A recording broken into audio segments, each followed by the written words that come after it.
اور میں بہت آخری درجے کی مثالیں دے رہا ہوں کلچر کے اندر لاسٹ پہ. اگر یہاں کا ایک پرانا کلچر آ رہا ہے، ہندوؤں کا خالی نہیں ہے، انڈین کلچر ہے، یہ سب کے یہاں کیا ملے گا، یہ آپ کو بودھوں کے یہاں بھی ملے گا، یہ آپ کو جینیوں کا ملے گا، پاؤں چھوتے ہیں بڑوں کے. اب اگر یہ باقی اس میں کیا ہے صاحب، چھوتے ہیں، یہ تو شرک ہو جاتا ہے. کیسے شرک ہو جاتا ہے، ذرا تفصیل بتائیے شرک کیسے ہو گیا؟ یہ تو سجدہ بھی نہیں ہے. رسول اللہ صلی اللہ علیہ وسلم کے پاس یہ ابو داؤد میں ہے. اصل میں بتانا نہیں پڑنا چاہیے تھا، اور لوگوں کا ذہن ایسا ہونا چاہیے تھا کہ معلوم ہو کہ اس کا شرک سے کوئی تعلق نہیں، یہ ایریا کلچر ہے. اور وہ حدیث جو ہے اس کی کوئی حیثیت نہیں ہے عام زندگی کے اندر تشبہ والی کی. یہاں کا کلچر ہے احترام کے اندر وہ بڑوں کے پاؤں چھوتے ہیں. اب ابو داؤد کی حدیث ہے، ایک کچھ لوگ جو ہیں وہ آ رہے تھے، اور آنے کے بعد وہ نئے نئے لوگ تھے، دوڑ لگی ہوئی تھی کہ کون جا کے سب سے پہلے ہاتھوں کو چومے اور پیروں کو چومے. مقابلہ ہو رہا تھا، بخاری میں بھی ہے اس واقعے کا تذکرہ کہ مقابلہ تھا اس بات پہ کہ کون ہاتھوں اور پیروں کو پہلے جائے. تو پیر چومے نا، تو پیر چومنے کی ایک بات تو کم سے کم ہمیں بخاری میں ملی اور ابو داؤد میں ملی.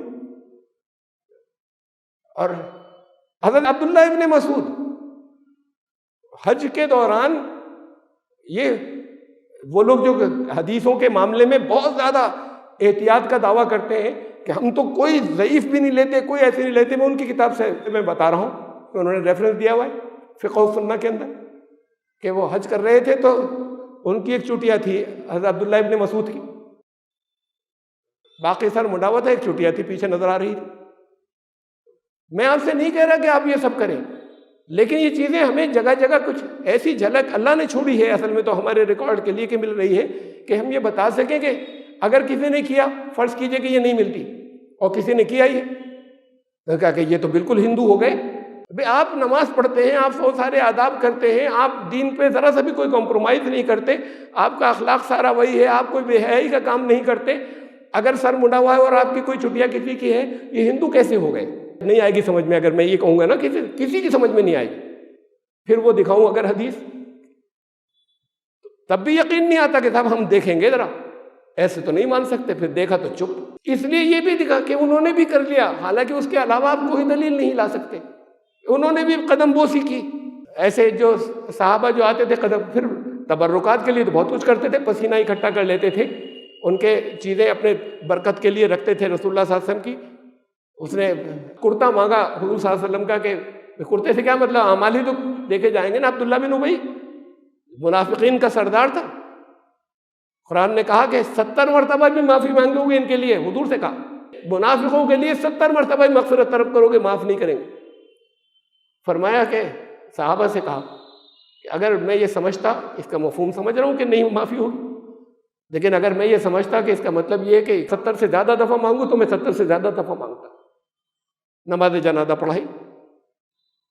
یہاں تو اخلاق و کردار یہ تھا، اور یہی میں بتا رہا ہوں براڈ مائنڈیڈنس تھی.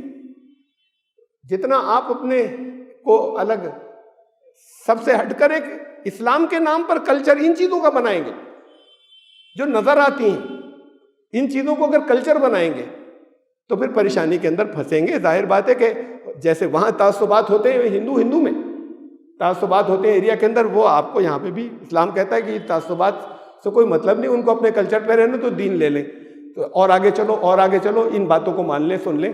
قومیت پر زور کوئی چیز نہیں. اس قوم سے آگے دوسری قوم کو ان کو اسلام کے بارے میں بتاؤ، یہ جیسے رہتے ہیں ویسے رہیں. ہاں، جو اسلام نے طریقے بتائے ان طریقوں پہ عمل کر لیں، جو اسلام نے ایمانیات دی ہیں ان باتوں پر ایمان لیں.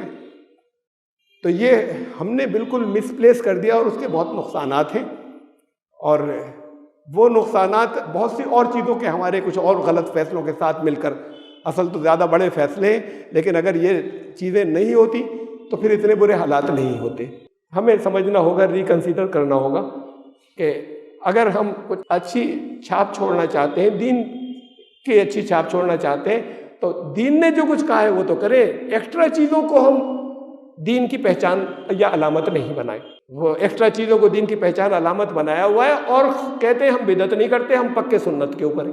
اللہ تعالیٰ اسے دین کو سمجھنے کی توفیق عطا فرمائے. اور نہیں سمجھیں گے اور اپنا ایک برانڈ بنائیں گے کہ بس آج سے بس اب ایسے ہو جاؤ، کل سے تمہاری داڑھی ایسی اور تمہارا یہ پیجامہ کل سے ایسا، تم اسلام کے اندر آ گئے ہو، تو باقی سارے لوگ جو ہیں وہ اس کو بھی ٹیررسٹ کے اندر گننے لگیں گے۔ پہلے اصولیے کی ایک اچھی امیج تو بنا دیجئے، نہیں ہے اچھی امیج اصولیے کی، بنا دیجئے، پھر قابل احترام ہو جائے گا، پھر ہر ایک ویسا بننا چاہے گا یا ویسا وہ شکلیں اچھی لگنے لگیں گی۔